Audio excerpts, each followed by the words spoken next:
Stations पे पहाड़ों पे जाना बहुत अच्छा लगता है। खूबसूरत वादियाँ, वहाँ की हरियाली, ऊंचे ऊंचे पहाड़ और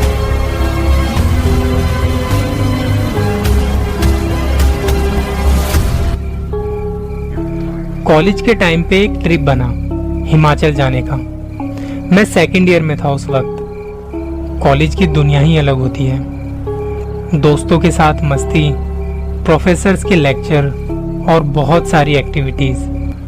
ट्रिप बनता है कि एग्जाम्स के पहले हम हिमाचल जाएंगे और घूम के आएंगे। 12-13 लोग थे हम, अपनी गाड़ी से गए थे। हमने प्लान तो बना लिया था कि हिमाचल जाएंगे, पर हिमाचल में कहाँ जाएंगे ये नहीं पता था। हमने पहले आपसी सहमति से डिसाइड किया कि कसौल चलते हैं।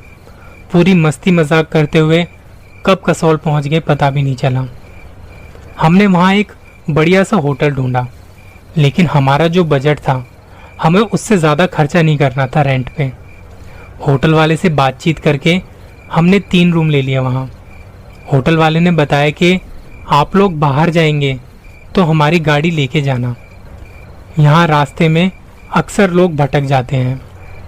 हम सब ने थोड़ा आराम किया और फिर निकल पड़े अपने ट्राइपॉड्स और कैमरे को लेकर। बहुत सारी यादें बटोरने। सोचा तो यही था कि अच्छी यादों को समेट कर लाएंगे, लेकिन शायद नियति को कुछ और ही मंजूर था। हमारे बीच हमारे ही ग्रुप में एक कपल था जिसे शायद उतनी प्राइवेसी नहीं मिल पा रही थी। थोड़ी शाम होते ही वो निकल पड़े गाड़ी लेके कि चलते हैं और थोड़ा घूम के आते हैं। लड़के को रास्ता तो पता नहीं था, पर गूगल है ना, उसने गूगल मैप में एक लोकेशन ढूंढी और निकल पड़े वहाँ की ओर। अब जब इश्क में होते हैं तो टाइम का और रास्तों का पता नहीं होता। बातचीत करते करते वो एक टनल में एंटर होते हैं। लड़का जो गाड़ी चला रहा था उसने जब लोकेशन ढूंढी थी तो वहाँ कोई टनल नहीं थी, लेकिन वो टनल में एंटर हुए और जैसे जैसे गाड़ी आगे बढ़ती है वहाँ बहुत अंधेरा होता जा रहा था। अब बस गाड़ी की हेडलाइट की रोशनी ही नज़र आ रही थी उस टनल में।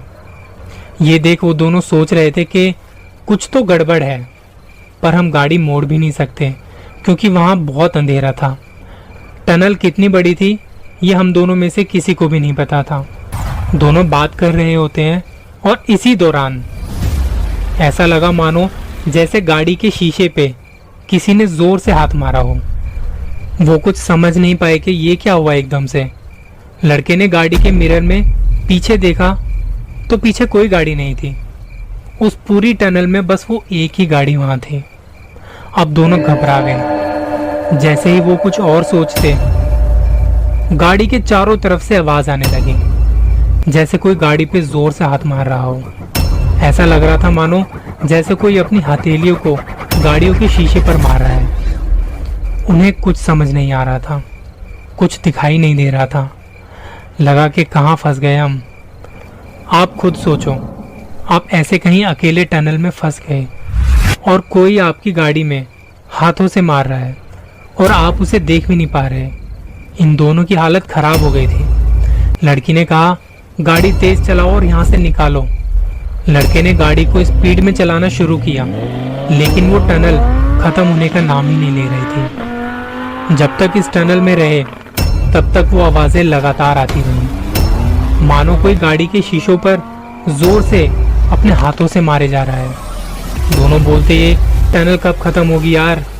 तभी लड़के को आगे एक थोड़ी सी रोशनी दिखाई दी और गाड़ी को उसने फुल स्पीड में चलाया और वो टनल से बाहर निकाल ले गए। तब जाके दोनों की जान में जान आई कि बच गए। आगे एक पेट्रोल पंप था, वहाँ वो उतरे। उन्होंने देखा कि उनकी गाड़ी की विंड स्क्रीन पर हाथों के निशान थे। ये तो उन्हें पता था कि वहाँ टनल में ये सब हुआ है, पर किसने किया ये नहीं पता था। इसमें वो कुछ कर भी नहीं सकते थे। वहाँ एक बंदा आया जो पेट्रोल भरता था।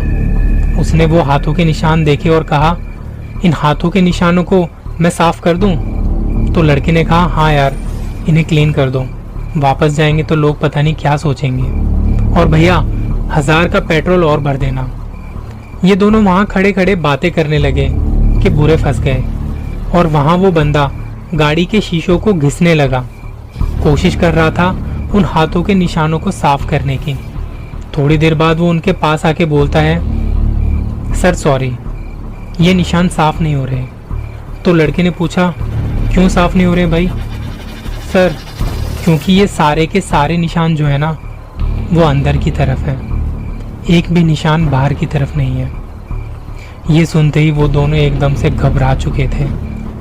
मतलब जब वो गाड़ी टनल से जा रही थी तो जितनी भी वो आवाज़ें आ रही थी वो गाड़ी के बाहर से नहीं, गाड़ी के अंदर से आ रही थी। उस वक्त गाड़ी में ना जाने कितने लोग या ना जाने कितनी आत्माएं थी जो बाहर निकलने के लिए अपने हाथों से शीशों पर मार रही थी। होटल वाले ने पहले ही कहा था कि आप लोग बाहर जाएंगे तो हमारी गाड़ी लेके जाना।